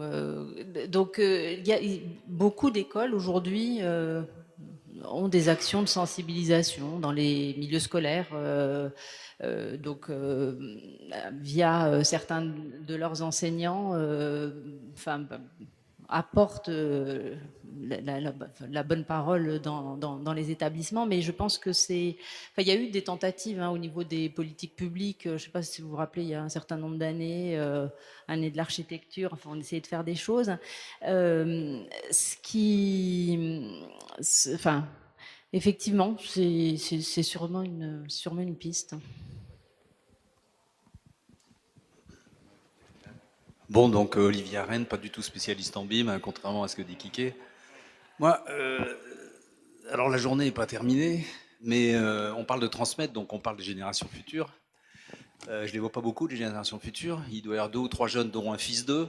Je ne me retourne pas, comme ça il ne se sentira pas gêné. Il lui ressemble beaucoup. Aujourd'hui, moi, ce qui me gêne beaucoup, j'enseigne plus, malheureusement, je le regrette, je le dis sincèrement, c'est que ces études sont vraiment peau de chagrin et que le temps consacré à cette transmission et à la fabrication du projet, au mode de projetation. Moi, j'ai toujours adoré ce terme, c'est la page blanche et comment on utilise ses mains, son cerveau, sa bouche, voilà, pour remplir la page blanche intelligemment. Et cette portion devenue totalement congrue doit malgré tout, même congrue, tenir compte des nouveaux outils. On est quand même là pour fabriquer des intellectuels, mais aussi des maîtres d'œuvre, c'est-à-dire des architectes en exercice. Je rappelle que 70% de ce qui se construit en France n'est pas construit par des architectes. C'est inadmissible. On est l'avant-dernier pays d'Europe, là je mets ma casquette syndicale, on est l'avant-dernier pays d'Europe en nombre d'architectes par habitant. Je ne parle pas de la moyenne des salaires, 10 000 euros par an pour 23% des architectes, 42% gagnent moins de 20 000 euros par an. Bon, c'est inadmissible. C'est-à-dire qu'on ne peut pas mettre des jeunes dans une école en leur promettant un avenir pareil. Voilà. Donc il faut à la fois faire le boulot génial que voilà, on est une bande d'anciens combattants là, totalement bien nourris et bien formés. Mais comment, moi ce qui m'intéresse dans la transmission maintenant, c'est comment intégrer dans cette transmission de la connaissance, de la culture, du savoir, du mode de projetation, la façon d'aborder sa carrière qui arrive très très vite. On a réussi à la rallonger un petit peu avec la HMO, je dis on parce que les instances professionnelles y ont bien contribué, c'est encore beaucoup trop court. Et ce qui est fascinant, c'est qu'aujourd'hui, les HMistes, ceux qui arrivent en HMO-NP, disent mais pourquoi on ne nous a pas dit ça avant? Effectivement, on ne l'a pas dit avant, et heureusement qu'on ne l'a pas dit avant. Il ne faut pas le dire avant. En revanche, il y a plein de petites méthodes à associer à l'enseignement du projet qui doivent aider à gérer le temps, à gérer des gens. Moi, ça me gêne beaucoup qu'on dise que l'ingénieur, il sait faire que 2 plus 2 égale 4. C'est pas vrai, c'est pas vrai. Et justement, le BIM, tout le génie du BIM aujourd'hui, enfin ou demain, déjà, c'est de remettre en selle le travail collaboratif. Le grand défaut de la transmission syrianesque, c'est effectivement d'avoir fait gonfler l'ego de ces étudiants de manière disproportionnée, sincèrement, disproportionnée. Hein? Alors, pas modeste, aucun de nous n'est modeste, effectivement, on est tous très sincères, mais le travail collaboratif, franchement, moi je fais partie d'une génération où j'ai beaucoup entendu chier sur les bureaux d'études, qui étaient pourtant souvent des gens très bien, il faut savoir les choisir. Hein? C'est comme les architectes, il faut savoir les choisir. Voilà. Donc, moi ce qui m'intéresse, c'est effectivement de savoir comment... Maintenant, tu fais des maisons, c'est sympathique, mais enfin bon, voilà. Et puis, tu dessines, tu prends ton pied, c'est génial. Moi pas, je suis beaucoup plus jeune. Voilà, comment est-ce qu'on va réussir à associer cet enseignement absolument incroyable et rare, parce qu'il faut le dire aussi, il est rare. Hein, et effectivement, ce qu'il y a de génial, c'est que moi je n'ai retenu que ça, c'est-à-dire ta capacité à poser des questions à l'étudiant. Et effectivement, jamais de référence. Par contre, d'aller dire, regarde telle partie de tel projet de Corbu, bon, alors est-ce que c'est effectivement parler de Corbu, pour essayer de commencer à répondre à ta question, ça je l'ai entendu, allez, pas souvent, 2-3 fois, et j'ai un souvenir très précis, l'escalier du pavillon suisse. Hein, on a parlé de l'escalier du pavillon suisse, bon, j'en ai pas beaucoup des références comme ça. Mais le questionnement, c'est absolument génial, exactement, effectivement, comme un psychanalyste. Voilà, un psychanalyste, tu l'as évoqué tout à l'heure, il pose plein de questions. Voilà, nous, notre boulot, il est de poser des questions pour que l'étudiant se révèle. C'est un individu et qui doit se révéler en tant qu'individu. Puis alors là, je remets un coup de casquette syndicale. Pareil, il faut aussi apprendre à respecter les individus. Hein, on a un représentant voilà, du paritarisme. On est dans une logique de convention collective totalement galvaudée par les architectes. Je suis désolé, on travaille avec des gens, avec des collaborateurs, avec des partenaires. Voilà, il faut apprendre ça à l'école. Et bon, il y a beaucoup d'écoles qui font des travaux en groupe. Voilà. Bon, voilà, excusez-moi, je suis très bavard, vous le savez. Comment aujourd'hui transmettre effectivement cette culture et cette façon de fabriquer le projet sans ignorer tout le reste et dans un temps très contraint, puisque globalement, il reste, allez, 4 années maximum de vrai enseignement du projet, et encore, la première année de master, elle est un peu déjà limite.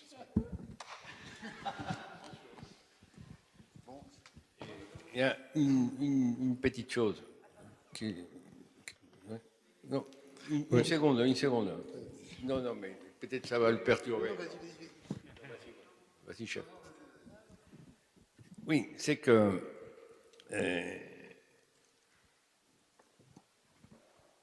le fait que je passe un trimestre par an en Amérique du Sud, avec des activités très importantes, font que j'ai pris conscience d'une chose que je suis dans l'obligation de vous le dire. C'est que quand on est en Amérique du Sud, pas l'autre, pas celle de Trump, on a l'impression que l'Europe, c'est déjà fini. Et que donc la notion de transformer l'existant est la seule voie. Améliorer l'existant. Parce que si vous comparez les deux continents, là-bas il y a tout à faire. J'ai l'impression de débarquer en 68 en France. Vous comprenez? Je suis une seconde jeunesse avec les mêmes problèmes. Les mêmes enthousiasmes, les gens comme s'ils découvraient l'architecture. Parce qu'il faut savoir que 68 au Beaux-Arts, ici, si on portait cravate et on parlait d'architecture, on se faisait lyncher. Il faut le savoir, c'est mon passé. Donc, je n'ai pas exactement la même chose, on respecte quand même les anciens. Mais il faut savoir que l'idée d'une architecture nouvelle est à exclure si ce n'est pas dans l'existant. C'est-à-dire qu'il faut apprendre une nouvelle manière de transformer l'existant. Et ça, c'est nouveau. Mais l'Europe est construite, elle est faite. Et la France est un jardin.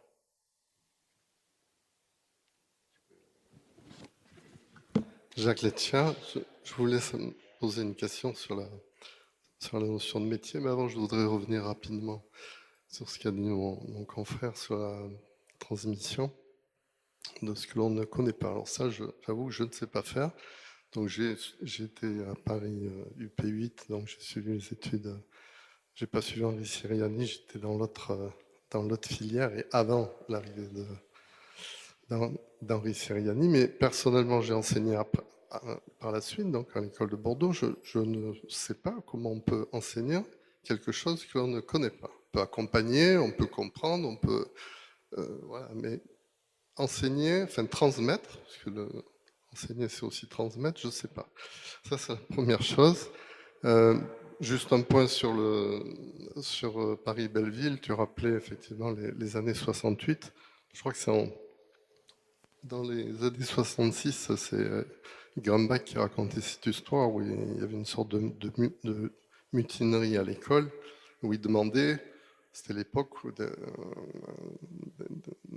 la production des grands ensembles, et on faisait des palais, des églises, etc. Mais il avait demandé de faire du logement social. Alors finalement, il avait obtenu un immeuble de rapport dans le 16e. C'est l'état de l'enseignement de l'architecture en 66-68. 68, donc il y a les unités pédagogiques. Et c'est vrai que moi, qui suis architecte-ingénieur, quand je suis arrivé à UP8, donc j'ai trouvé un enseignement rigoureux, un enseignement qui très, très structuré, sans grande figure. Si Bernard Huet qui quand même marqué son empreinte, mais il n'y avait pas sinon de très grands architectes. Mais par contre, il y avait un projet pédagogique fort. C'est pas une auberge espagnole. Projet pédagogique fort et avec très très très rationalisé, très structuré, etc. Voilà, c'est simplement mon témoignage sur cette époque-là. Juste un mot sur Corbu, quand tu dis que Corbu ne produisait que des modèles, c'est vrai. Je veux dire, de la maison Citroën, même la Villa Savoie. Villa Savoie, tout le monde pense que c'est une maison. Dans son croquis, dans les 8 volumes, il y en a 8 ou je ne sais plus combien, 10. C'est un lotissement. À mon avis, ça s'arrête à l'époque de Ronchamp, enfin dans les années 50. Je ne pense pas que Ronchamp soit un bâtiment reproductible. Ça devient une œuvre. Enfin,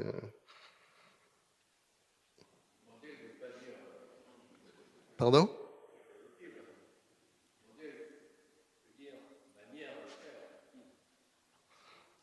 Non.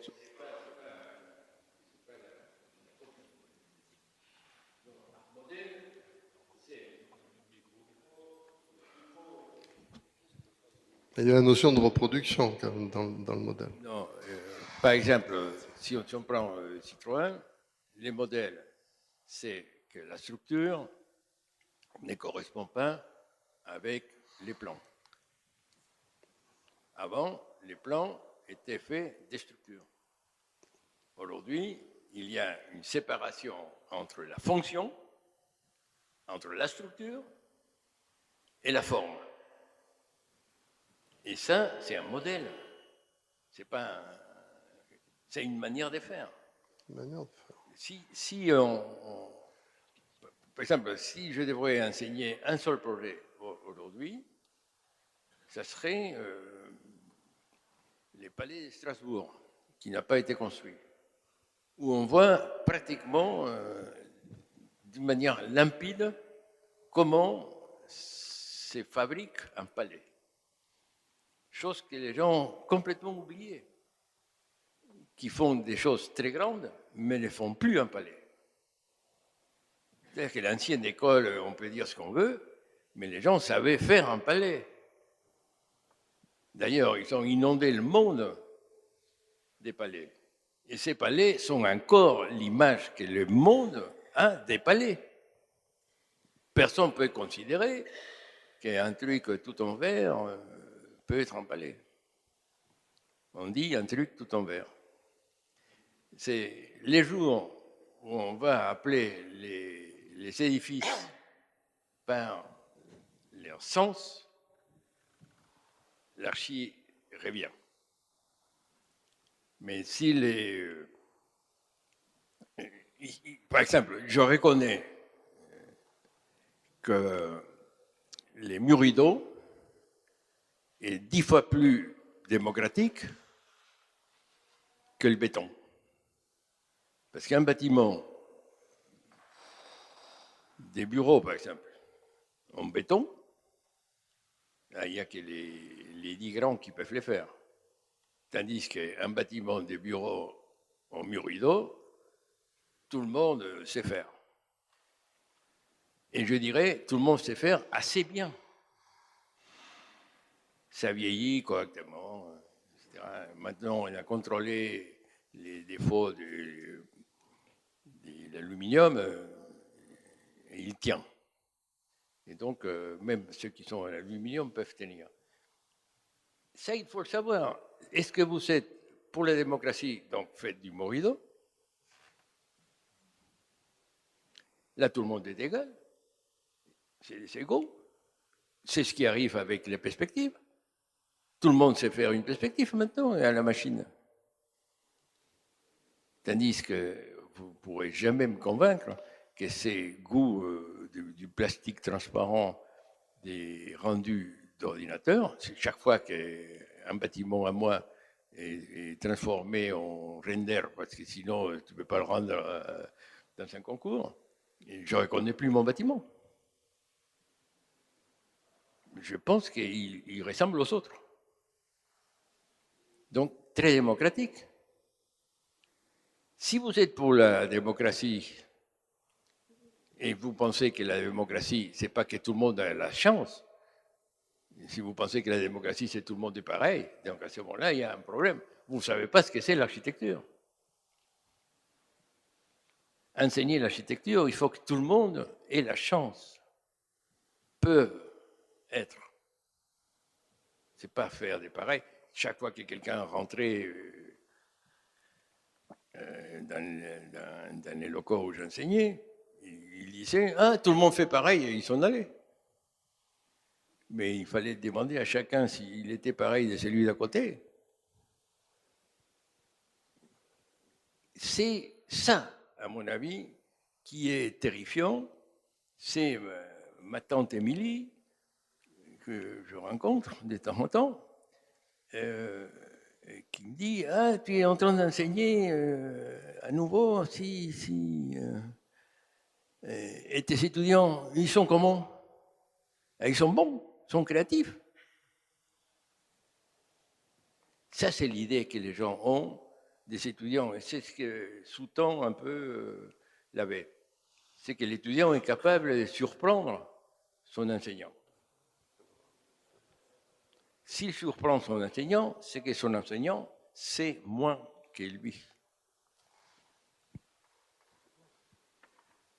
Et donc, c'est déjà pas un très bon enseignant.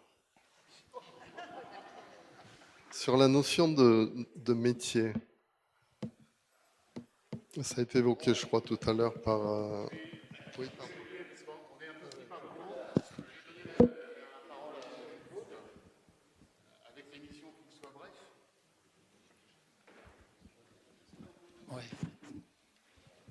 Henri Seriani, j'ai une question à vous poser qui me taraude depuis 10 ans au moins, BATS. Donc j'ai partagé 10 ans de la vie avec Henri Seriani. Et cette question, c'est celle qui vient du travail à côté de Seriani. Tous les matins, Seriani arrivait dans son agence en se posant une question, comment je vais être meilleur enseignant? Donc c'était une nuit où il avait pensé un mot, une nuit où il avait regardé une série, où il avait extrait quelque chose. Tout était bon pour retrouver ses étudiants et trouver la technique, la méthode pour les faire travailler. Et c'était vraiment on allait en voiture, partout. Comment je peux être enseignant? Comment je peux être meilleur enseignant? Comment ils vont comprendre? Comment je vais les traîner à travailler, sachant qu'on est naturellement feignant? C'était vraiment magnifique. De mon côté, les perspectives que je dessinais, je savais qu'elles n'étaient pas destinées au bâtiment, mais elles étaient destinées aux étudiants. Donc, on cherchait des paires sans arrêt pour donner des espaces, pour donner aux étudiants le moyen de comprendre et d'être encore enseignant. Même son agence, c'était pour donner une réflexion aux étudiants. Petite anecdote, Bofill se plaint parce qu'il est quand même un génie de l'architecture. Il vient voir Seriani, il dit « Mais c'est quand même bizarre, tes étudiants, ils viennent tous me chier dessus. Je suis mauvais. » Bofill a des inquiétudes, comme les frères Goldstein. Il arrive et dit « Je ne suis pas si bon que ça. » Et Seriani explique ce qu'il vient de dire à monsieur, c'est-à-dire, dans le fond, ce qui est important comme enseignant, c'est que quand un étudiant sort de ma pédagogie, ou de la pédagogie Uno avec Baudouin et tous les autres, il soit tellement gonflé à l'hélium qu'il va affronter ce métier terrible. Hein, ce sont vos paroles, Henri Seriani. Moi, j'ai une inquiétude parce que je vois la France dans un état de façadisme qu'elle a connu sous Louis XIV, c'est-à-dire le premier traité, c'est embellissement des villes, et on est aujourd'hui en train de faire des singeries de façade partout, plus d'espace, votre enseignement. J'aurais aimé faire ce travail avec Laurent Baudouin que de traduire pour les générations futures l'enseignement d'Oudinot de manière intérieure, extérieure. J'aimerais vraiment que ce travail que vous avez fait, pédagogique pour tous ceux qui l'ont bénéficié, puisse servir aux générations futures. Ça reste toujours dans mon cœur, mais j'ai une question, monsieur. Avez-vous anticipé quelque chose de la France, qui est aujourd'hui dans une carence intellectuelle pas agréable pour nous tous, qu'on n'aurait pas compris nous-mêmes? Des intellectuels comme vous et d'autres ont quitté le pays, ont quitté la critique. On voit aujourd'hui... Est-ce que vous avez compris des choses qui nous permettraient de comprendre à nous aussi et de rebondir peut-être, monsieur? Merci.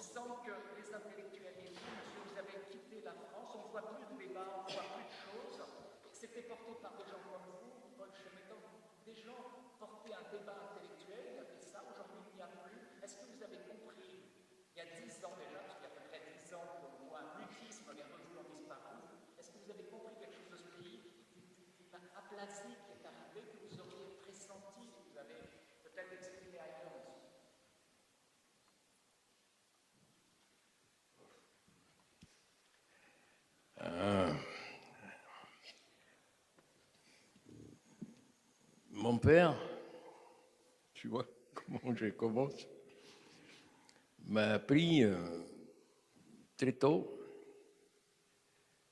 que si tu as du mérite, on va te reconnaître.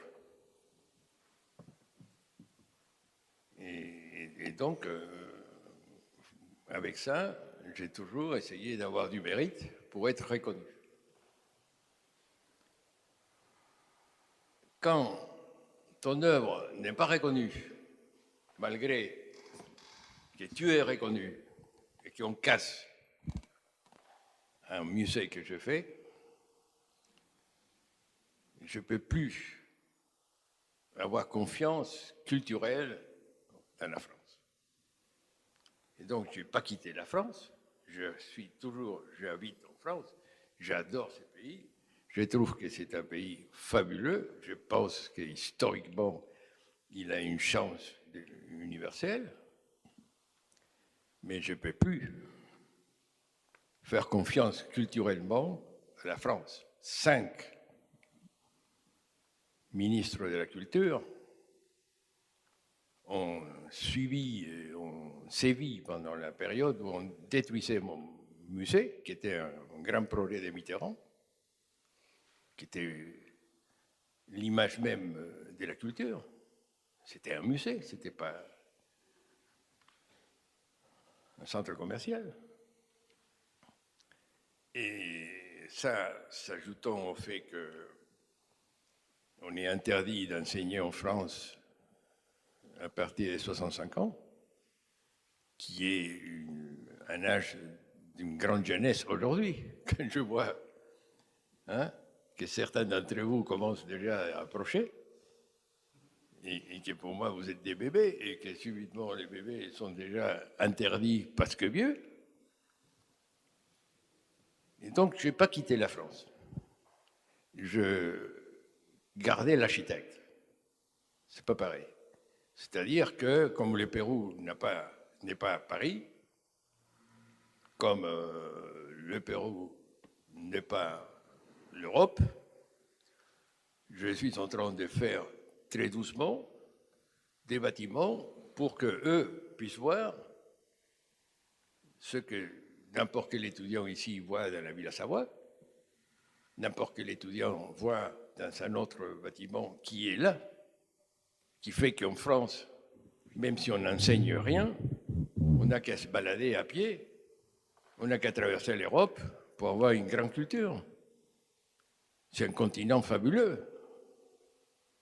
On ne peut pas dire la même chose de l'Amérique du Nord, qui est aussi puissant, etc. etc. Donc, je me rappelle, en arrivant ici, dans les années, disons simplement 60, il fallait aller à Londres, il fallait aller en Angleterre. L'architecture était là. Si vous allez aujourd'hui à Londres, mais c'est moins bien que Dakar ou n'importe quel autre centre puissant, économique, etc. Donc c'est une grosse catastrophe. Ils sont partis avec les Brexit, je trouve ça normal. Ça donne une chance à l'Europe. Ça permet à l'Europe d'être les centres du monde à nouveau. Parce que l'Europe, c'est parfait. L'Europe est absolument... Elle a tout. Et donc, comme architecture, si vous ne savez pas faire l'Italie, mais vous ne pouvez pas considérer que vous avez une culture.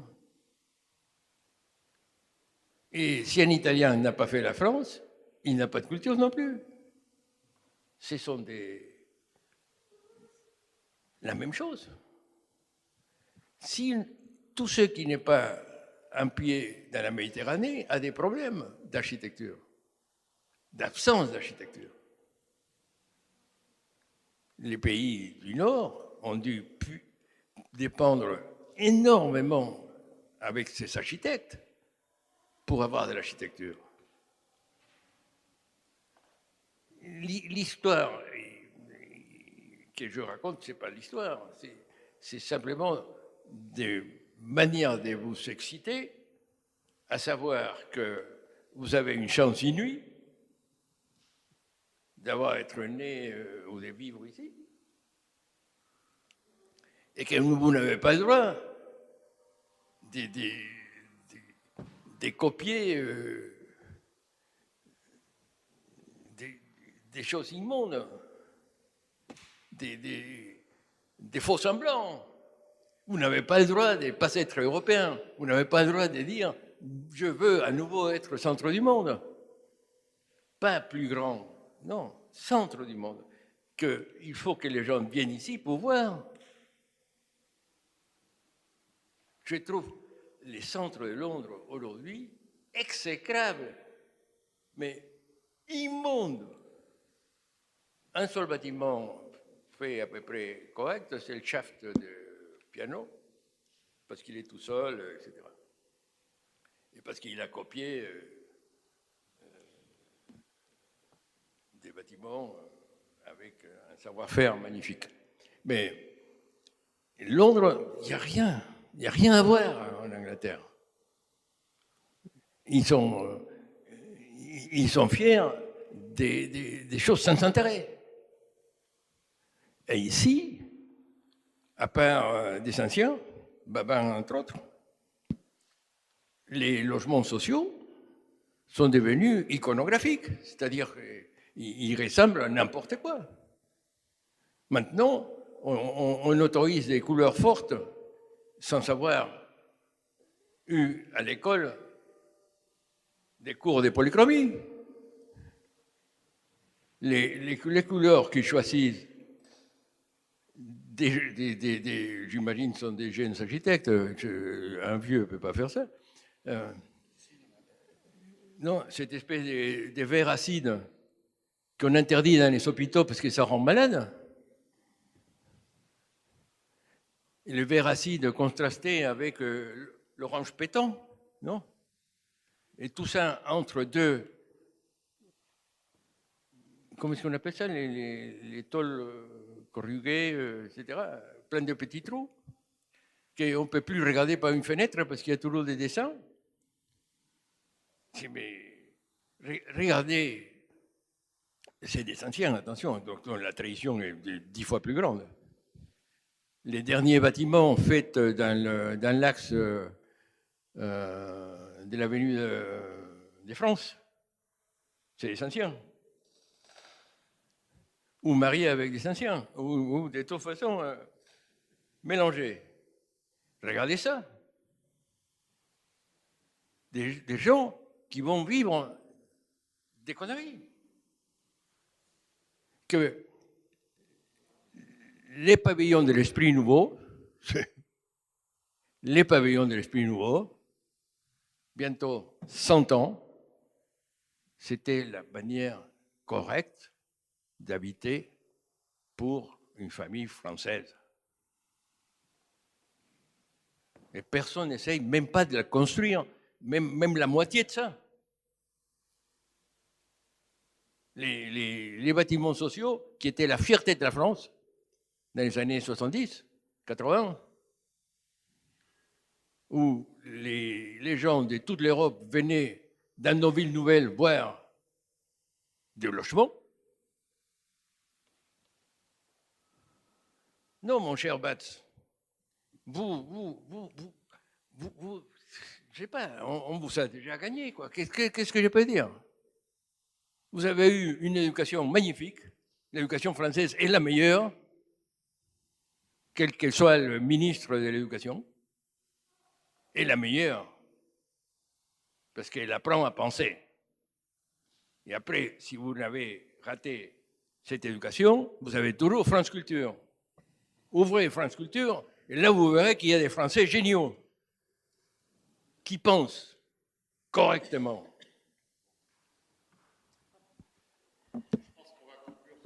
Parole, parce que voilà, on est un peu pris par le temps et on pourrait écouter Seriani toute la journée, mais bon, là, je suis désolé, on va être obligé d'aller. Bon, d'accord. Merci à tous les trois.